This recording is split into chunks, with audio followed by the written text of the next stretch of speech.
I have been in Hong Kong many times, and for me, it is a fascinating city.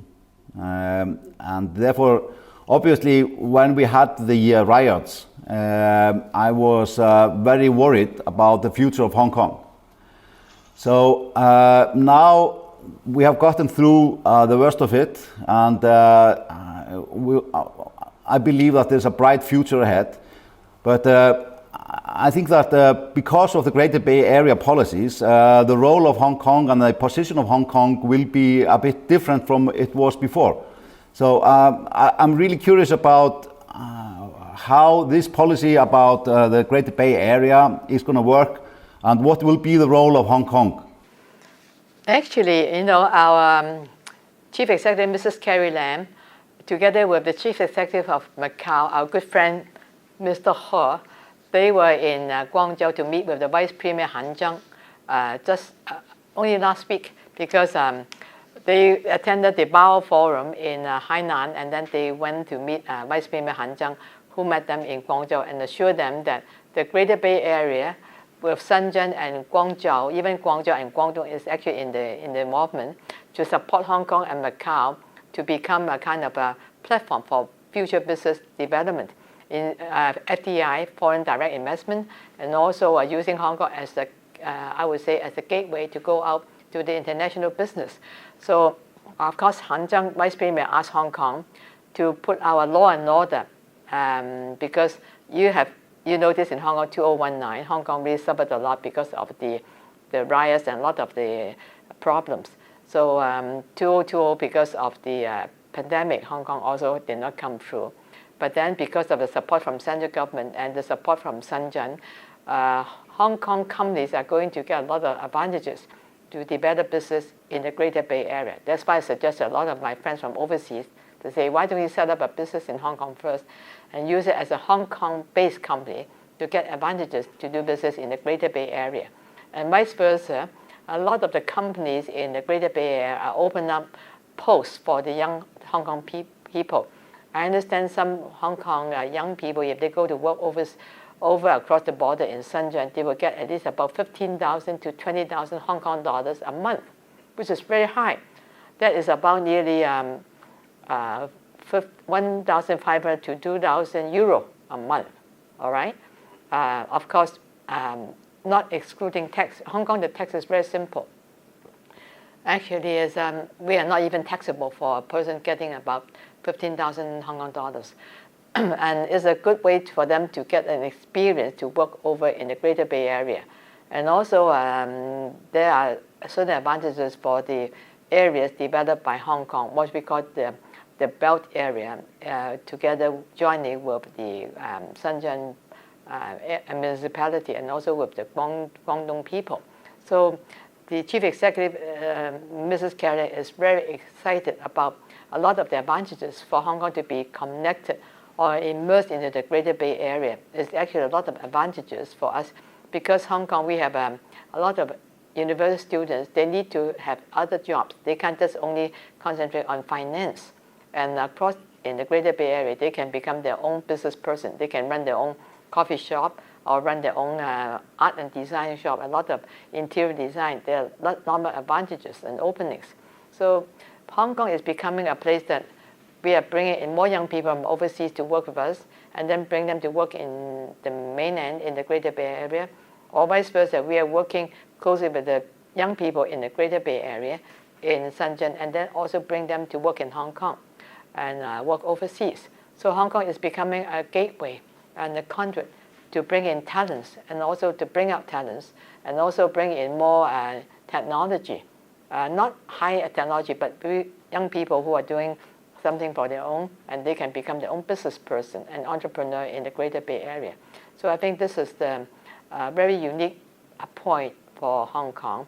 Central government is supporting Hong Kong, and Hong Kong is really taking advantage of this situation.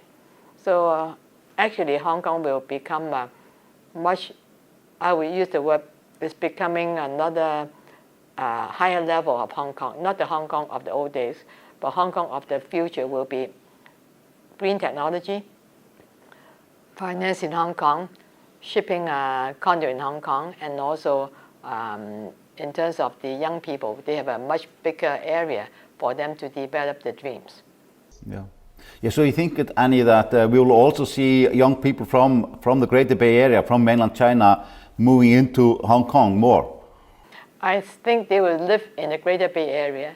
They will come to Hong Kong for a day or two, and then they go back because the market is in the Greater Bay Area. The market is not in Hong Kong. Only those who are in the finance, they will come to work in the Hong Kong-based company, and then they can help out with the bridging the finance for the IPOs. But those who are not in the finance, they would prefer to live in the Greater Bay Area. But how about, if I try to look forward maybe 10 or 20 years in time and think about Hong Kong and its place in the Greater Bay Area, so do we expect Hong Kong just to merge into the Greater Bay Area economy and so be on a similar status as Shenzhen, or do you think that Hong Kong will still maintain the special, let's say, their own special laws, etc., etc.? So, I mean, do we expect this just to become a wholly integrated area? Our 50-year is until 2047. So until 2047, we are still one country, two system. Yes. So by means of what 2047, the one country, two system is in Hong Kong, we always have the capitalist system. We always use Hong Kong currency. Hong Kong is pegged to the US dollars, unless someday Hong Kong felt that maybe we should unpeg ourselves. But at this point, we have no plans. And also because the advantage is, under the one country, Hong Kong has its own rule of law. Hong Kong has its own government. It's an SAR, Special Administrative Region of China. So every 5 years, we'll elect our chief executive. Of course, it has to be subject to the approval by the central government. But at the same time, we have our own government, our own SAR government. It will never change. 2019, we suffered a lot of attacks from foreign forces that they nearly tried to topple our system. That's why at that point, if the central government did not put in the national security law, did not help to corner a lot of all these anti-Hong Kong rioters, Hong Kong will have no more one country, two system. We have a complete chaos and distress. So I think very grateful to the central government that we have the national security law that we can put back Hong Kong into the present system as we have. We can still run things properly as we have done before, as we have done since 1997 until 2019. 2009 was a big disturbance that at that time, if we did not have the help from central government, I think we don't know how we can help ourselves. That's the fact that everyone can see in Hong Kong. Well, looking from far away, is that the way I now see Hong Kong future is going to be both international and also with much stronger connections to the Greater Bay Area. So, like you were saying before, Annie, for young people who want to have exciting careers, I think that Hong Kong will have a very special. It's still going to be a very special place with a very special types of and set of opportunities for young people. So I think you have a very bright future. Well, a bright future for people who are going to be immersed in finance, in shipping industry, in logistics control. I mean, Hong Kong will become a kind of a headquarters for a lot of the Belt and Road countries. Also for a lot of the, I will use the word Asian countries, Asian-based countries, companies that they use Hong Kong as a headquarters because they have more tax advantages. They don't have the restriction and control on the currency, and they can use Hong Kong as the IPO. So a lot of companies, regional companies that they want to decide where they should put up their company. Of course, they would choose Hong Kong and another country, which is also in Hong Kong, nearby Hong Kong.